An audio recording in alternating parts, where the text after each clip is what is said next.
Hello, everybody, and welcome. My name is Tom Alelio. Welcome to the Jet Life Podcast. I'm your ultimate jet guide, and today we're pulling back the curtain on private aviation to show you what it's like to be a broker in your first 60 days. Check it out. Sorry for the interruption. I just had the opportunity to speak with Jason Zilberbram over at VREF, and they are launching their brand new VREF 3.0. VREF is the trusted resource that many lenders will use to provide a valuation on an aircraft. With 3.0, they're introducing a more mobile-friendly interface. You're going to be able to connect with brokers and owners. You're going to be able to get instant valuations. You're going to be able to find out information about aircraft that are currently for sale and historical data as well. Whether you're a broker or a buyer, having access to reliable information when it comes to market trends and it comes to aircraft valuations is extremely important. So if you want to check it out and even get 10% off, you can go to go.theultimatejetguide.com/VREF for more information. Thank you so much, VREF, for sponsoring this video. Today, bringing on a very special guest, one of our Jet Life Aero brokers. His name is Hayden. He is about 60 days into his aircraft broker journey. And I just wanted to bring him on and share with you what it's been like for him, what he's learned, and where he's kind of at, to share his story and why he decided that aviation was the right path for him right now, and what he's hoping to accomplish in the next year. So we're very excited to have Hayden. Hayden, welcome to the Jet Life Podcast. Thank you so much for being here today. Good morning. I'm happy to be here. That's awesome. So Hayden, tell us a little bit about yourself. What kind of attracted you to aviation? What brings you to the field? So, truth be told, I never wanted to be in aviation as a kid. My dad, he's a pilot. He actually flew the PC-12s. He flies a King Air right now. But what I wanted to do is I wanted to join the military. I wanted to be in the Navy. Long story short, after high school, I went up to Oklahoma, found myself working in a granite mine for a little bit, got hurt, so that kind of rolled me out of the military. And when I started circling back around for different career paths that I could look into, I kind of wanted to stick to my guns. And what I ended up doing is I just, first I called my dad. I'm like, what is the possibility of becoming a pilot? And he worked for the FAA at the time. And long story short, he said, it's kind of a long shot being of my injury. So I started looking at other paths like being, a mechanic, working on the management side, and then I found the broker side. And I'm like, what do you know about brokers? And he said, I've worked with a couple, but I don't know a whole lot. So I started doing my own digging. And funny enough, how I found you, Tom, is I found myself on YouTube, and it's going to sound dumb, but I typed in how to become a jet broker, and several videos popped up. The first couple people I found, sometimes you can just feel like they're not the greatest of people you can trust, and then I found your videos. I liked your style. I liked how you were doing things, so I started doing more and more research. And then one thing led to another. I was getting a phone call from you one morning when I was sitting waiting for work. And then it kind of it was a slow process getting started, but it kind of just took off from there. Yeah. No, that's fantastic. I appreciate that. And that's, a lot of people find Jet Life Aero through YouTube, and it's really cool. So tell us what your first, couple of days, couple of weeks have been like. What has the training been like? What has the day-to-day been like? And what's kind of on the horizon? Like, what are some of your ultimate goals when it comes to being a jet broker? Yeah. So, truth be told, first couple of days were very rough. It was trying to make phone calls. And it was just a lot of nerves and pressure that you were feeling, because you're not just talking to the guy at the convenience store, Walmart. These are high net worth individuals who don't have a lot of time but have a lot of money, and that's kind of a big reason why we get hired by them to begin with. But my main goal right now is to, get some listings under my belt and make a steady income. That way I can support myself fully doing this. And I know it's very possible because I've seen it being done. And Yeah, man. No, so you're in the industry. You have very limited background in aviation. Now here we are getting you the training. It's a lot of pressure. Um, hopefully in a good way because pressure makes diamonds. If you know that saying, and that's kind of what we're yeah, what we're trying to do here. We've got the circle community. It's a place where not only is there the public face of the community, but there's that smaller section that's just the Jet Life Aero brokers that are coming together. And so we're trying you out in the PC-12 market, which is a very competitive market. I mean, these are $2 to $3 million assets, typically run by owner operators, charter operators. I mean, they're just a fantastic platform that a lot of people find themselves in. What can you tell us about why did you choose the PC-12, or why do you think it was chosen for you? What have you found in terms of how, like, what's that like? What's it like to pick a market, and what's it like when you're actually in that market? What are some things that you have discovered since, being in these markets for a little while now, for a couple of weeks? yeah. So I picked the PC-12 market because, like I said, my dad was a PC-12 pilot, and it's a plane that I have been around basically my entire life. I've flown in it, and I've also had the chance with him to actually fly the plane. Mm, So, talking to owner operators, not being a pilot myself, I can still kind of make a little bit of a connection with them. And I'm a very big person on if you see it, you can believe it.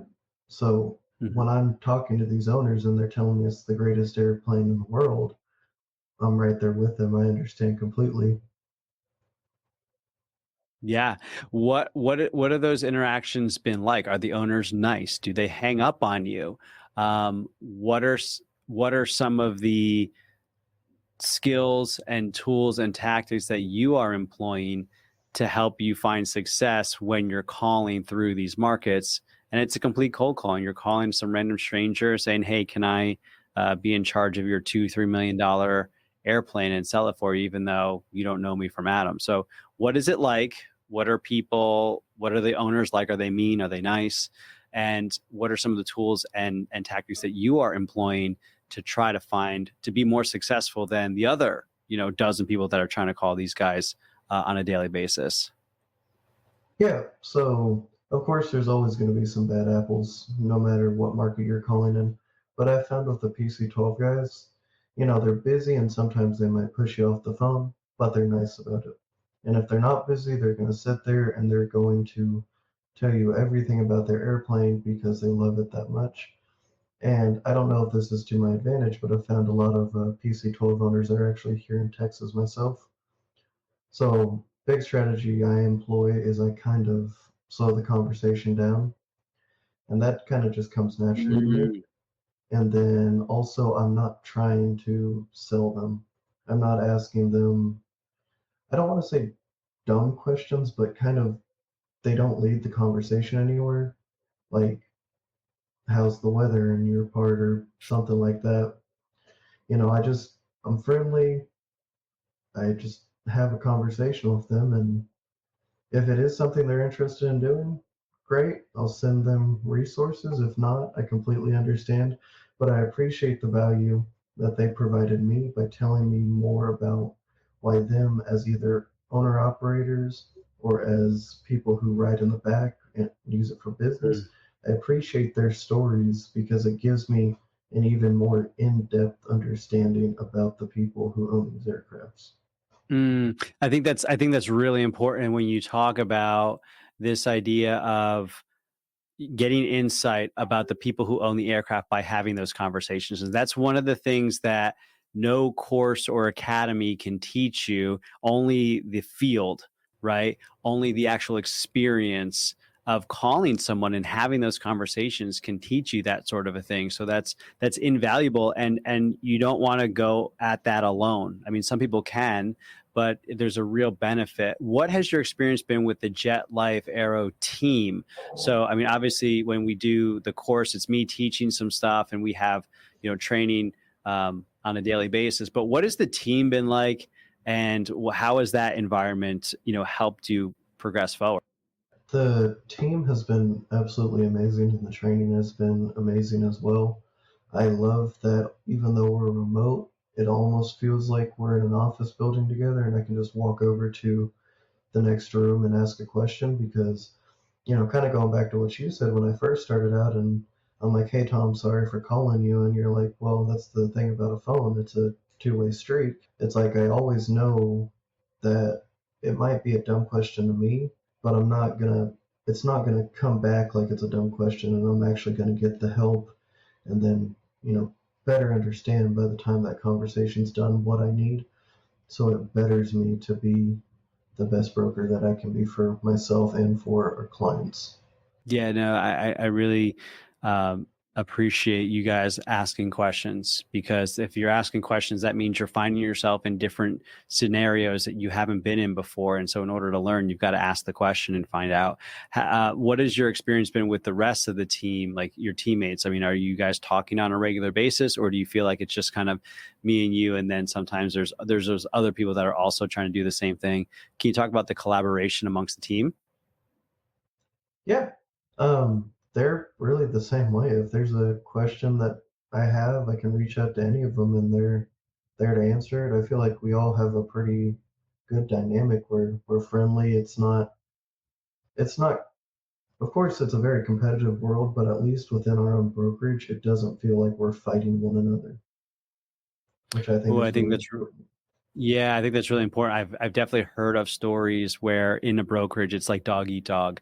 If I called on Bill Smith and then you call through the market like a couple months later, and actually I had this experience where I was calling through a market that another agent had called through maybe like a year ago, and when I saw his note, I already made the phone call, and I was already talking with the client. It didn't say working, by the way. It just said like left voicemail. And when I brought it up to because I was brand new, like this was like my first month, and I brought it up to the other brokers, like, oh yeah, I've been talking to that guy for a long time, and he called him, and then he got himself a listing, and it was a nice, citation 10 kind of a thing. And I was just like, wait a minute, like hold on, like that's not cool. Whereas we're really trying to foster an environment here at Jet Life Aero that's more, well, hey, like leave a note, make sure that you're taking care of yourself, that tells us you're working this, and we will skip over it so that you can do your thing. So I definitely appreciate that. Before we go into talking about the PC12 market and just kind of showing the kind of where your expertise is at now, and it'll definitely grow and continue growing. Is there anything else you want to talk to about your experience with Jet Life Air or your goals? I really want to kind of unpack a little bit more for you, Hayden. You mentioned one of the reasons you wanted to be an aircraft broker is just kind of getting that steady income. Well, sales is a tough thing, and you're probably not going to look at quote unquote steady income. What is it about aviation and aviation sales that really drew you to, like, what's the why behind the first why you gave? Um, it's where I'm comfortable and I have deep-rooted appreciation for what I know these aircrafts can do, especially like the King Air and the Pilatus. They're not just corporate business jets. They have off-road capabilities, and you have doctors in Australia, even here in Texas, using them as air ambulances. Sure, they can land on runways, but these planes are designed to land on dirt airstrips, on highways, on whatever the case may be, to evacuate and get people the help they need. Um, and I think I kind of have a big heart for that because when my dad flew the Pilatus, he flew for a children's hospital. So that's what he did day in and day out is fly sick kids where they needed to go who by ground or even by a helicopter wouldn't make it. So it what these aircrafts are capable of doing plays such an important part about why I want to be a part of this, even if it's as something as just getting that aircraft, through a sales process to where it could potentially be doing better. I believe aviation is a force for good, and I think it's seen all over the world. No, I love that. And I appreciate that. For me, it's funny. Like aviation's great, and I can kind of get into it because it's cool. But the fact that you have that family tie, that firsthand experience of the life changing impact it can have, I think that really makes a big difference, and it kind of sets you apart. So I appreciate that. So before we hop into talking a little bit about the PC-12 market, let's go ahead and take a quick break regarding the Circle community that a lot of people can kind of check out. If you're looking to become a jet broker, you have no experience, you just want to get started, you should definitely check out our community on Thank Circle. you so much for watching. If you haven't already, go to circle.jetlifeaero.com and check out our online community for aspiring brokers and current brokers. Here you'll find discussions, all thing aviations based, things that you're going to want to know as an aircraft broker. You can also check out our free training as well as more resources that are available to help you to become a better jet broker. That's circle.jetlifeaero.com to begin your journey within the broker community absolutely free. All right. So we are back. Let's take a look over here. And what can you tell us about the PC-12? So the PC-12, like I kind of already talked about, is extremely versatile, and it has a range of about 1,400 nautical miles. You're going to go about 270 knots or 300 miles per hour. Truly, you're going to be looking at probably an average asking price about $3.1, $3.2 million if you're looking to get one of these birds. Okay. Of course, the newer models, such as that one right there, the 2002, it's going to run you a little bit more. And then even the 2004 models, I'm seeing those go, around the 3.6. But all in all, these planes are going to last forever. They have an annual inspection, which is going to run you about $10,000 to $20,000 each year. And if you're looking at something like the 2004, I'd keep in mind the 10-year inspection, which is going to run about 40 to 60,000. You do have to get the engines overhauled every 3,500 miles. That's going to be roughly about $350,000. Okay. Okay. Yeah. I mean, these are beautiful, beautiful birds. 100%. What are who kind of owns these? Are these owner operator pilots? Are these charter companies? Are these air ambulances? Like, who are the people that are typically owning these types of jets? Yeah, so it's really a pretty good mix. There are owner operators, but there's also a lot of charter companies because if you look at the seat right there, like it's very, very nice on the inside. So charter companies will use them in charter operations. There's also a lot of, hospitals or companies that own PC-12s as air ambulances. And because in the back part of that, the PC-12 actually has two doors. You have the main entrance right there by the cockpit, and then towards the tail, there's a big cargo door. And that's great in air ambulance operations because they'll put stretchers in through there, and you can change the seating configuration to how it suits your mission best. Talk to us about the avionics. I mean, is this one looks really, really nice. Looks like it got some dual 750s and maybe dual G600 TXIs. Is this kind of standard equipment or is this an upgrade? So in the newer PC-12s, it does come with the 750s. But what a lot of owners will do is they'll take the original Garmin avionics and they'll upgrade them to the 750s.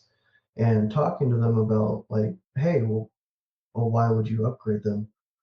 They tell me because it's a full glass display, it's a lot more operator friendly, and it makes their job a lot easier. Absolutely. Yeah. No, as a pilot, situational awareness is huge. And if you're looking at this screen or this screen or this screen or this screen or this screen or this screen, comparing Yeah. that to on the G600, it's a lot easier. And then you can see here, here's your door kind of thing. So it looks like we got 4 in the back there, 2 here, 6. So how many people are usually, on these things? You can fit 7. You can fit an 8-person if you put them up front with the pilot, because the PC-12 is a one-pilot airplane. Gotcha. And there's an example of that cargo door opening up and the front. Awesome. Cool. Well, like you mentioned, the 2004 to 2006 is kind of the range here, right? They started in 1995 with the first serial numbers all the way through 2006, and then they upgrade to the 47s and then the NGs. And there's just a whole, if you kind of come onto controller and you're just looking around. Now, what's interesting is I find a lot of operators don't necessarily look to upgrade from the 45 to the 47 or even to the NG or NGX because price point, I mean, for $2 to $3 million, $3.4 million, you get a really nice PC-12. Why am I going to jump to $4, $5, $6 million for the upgraded if I don't need the avionics, I don't need the engines, that sort of a thing. So you can kind of see here where VREF is at. Looking at it from as little as 2 million and up to 3.4. The market right now is a little bit stronger than this. I would, from my own experience, I think you would agree. You kind of mentioned we're probably more in the 2.2 to 3.2 range, depending on the aircraft. But yeah, no, the PC-12 is a fantastic bird. How does it compare to other, aircraft, maybe like a TBM or a King Air? What kind of separates it from those other ones? So, if we're I'll compare the TBM first, just because it's also a single-engine turboprop.